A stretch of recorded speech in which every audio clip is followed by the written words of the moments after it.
उसमें सबसे बड़ा योगदान, सबसे बड़ी कृपा मेरे देवादिदेव महादेव की है, जिन्होंने पार्वती जी को आगे करा, मां जगदम्बा को आगे करा।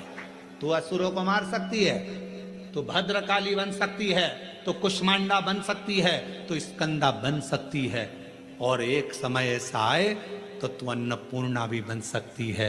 याद करिए, जब पूरा विश्व भूख से बिलख रहा था, पूरा विश्व, अकाल पड़ गया पूरी सृष्टि में, तड़पने लगे लोग, पक्षी मरने लगे, पशु मरने लगे, मानव मरने लगे, कुछ नहीं बचा। शिव अखंड समाधि में डूबे हुए थे, और शंकर भगवान अखंड समाधि में थे। देवता आए शिव जी से प्रार्थना करने के लिए, शिव जी उठते नहीं। ब्रह्मा जी आए, शिव जी उठते नहीं। इंद्र आए, शिव जी उठते नहीं। अखंड समाधि में लगे भगवान देवादिदेव महादेव, उठने का नाम नहीं। नेत्र बंद, क्या हो रहा है मालूम नहीं, पर पार्वती माता से रहा नहीं गया। सूचना मिली पूरा ब्रह्मांड हिल रहा है, सब भूख और प्यास से तड़प रहे हैं। तब मां अंबा जगदम्बा माता पार्वती ने विचार करा, मेरे बच्चे, ये संसार के लोग भूख से तड़प रहे हैं। तब मेरी मां अंबा जगदम्बा जी ने तुरंत अन्नपूर्णा का रूप धारण करा। भूमि पर चरण रखकर धान उत्पन्न किया।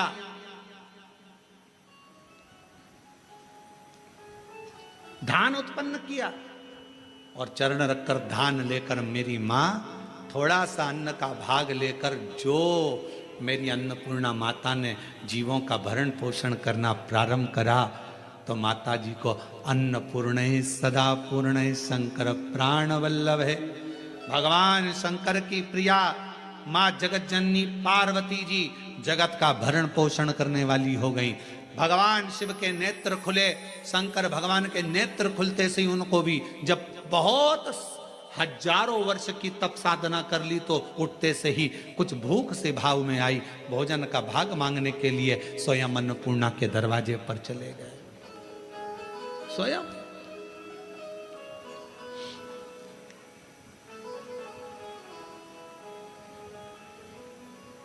जब जगत पूरे विश्व में हाहाकार मचती है, तो वो अन्नपूर्णा बन जाती है।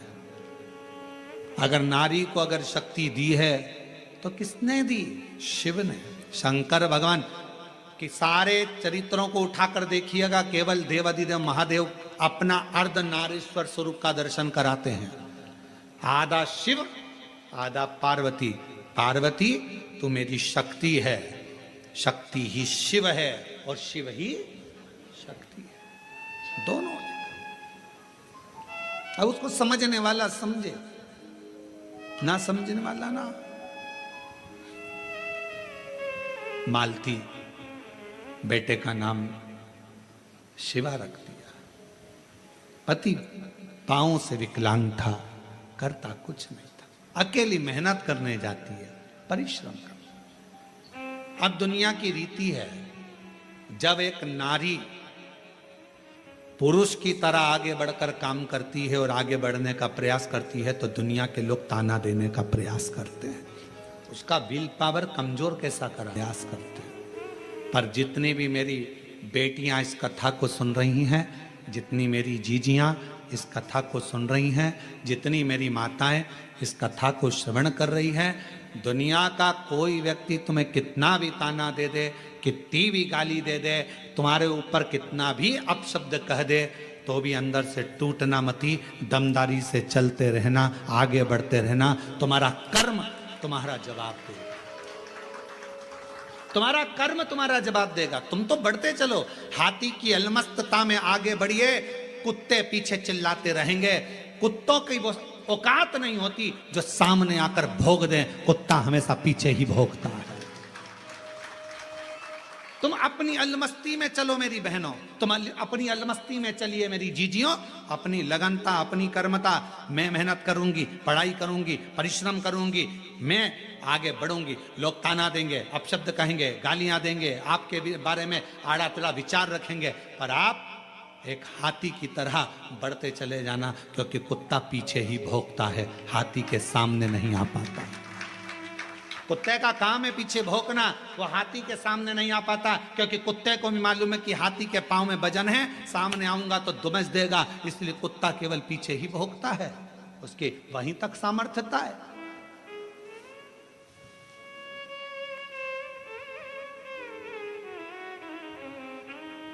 एक बहन, एक बेटी, एक मां, एक स्त्री जब अपने कर्तव्य पथ पर चले, उसको सोचना नहीं चाहिए कौन क्या कहेगा।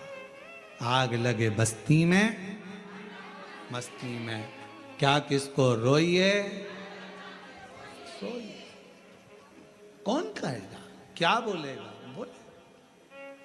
हम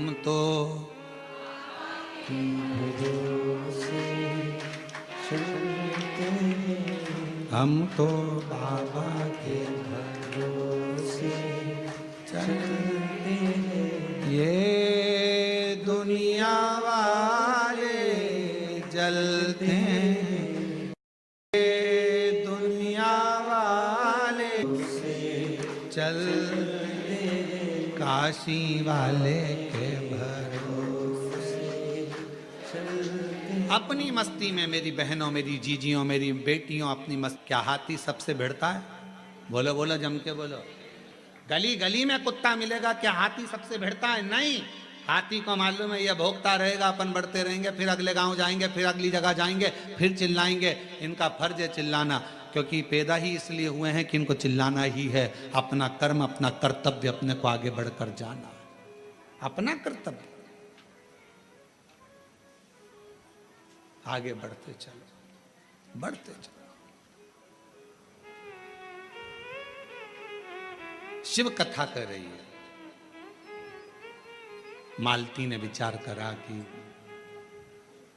घर को चलाना है, बेटे का जन्म हुआ है, बेटे का नाम शिवा रखा है। शिव कहती है माँ। धीरे धीरे बच्चा एकांत रहने लगा, समय बीता। एक दिन माँ काम में लगी रहती, बच्चे को घर में जब भरण पोषण का कुछ ना पड़ा, कुछ नहीं। जिस जगह पर माँ काम करती थी, उसी जगह पर उस बच्चे को काम पर लगा दिया और कह दिया, मेरा स्वास्थ्य ठीक नहीं, सेठ जी मैं आपकी दुकान पर, आपके घर पर कार्य करने नहीं आ सकती, अब मेरा पुत्र है। ये कथा कोई पुरानी नहीं, इसी कलयुग की है, इसी कलयुग। आपके यहां ये मेरा पुत्र आएगा। छोटा सा लड़का, 9 वर्ष की उसकी आयु, सेठ जी के घर कार्य करने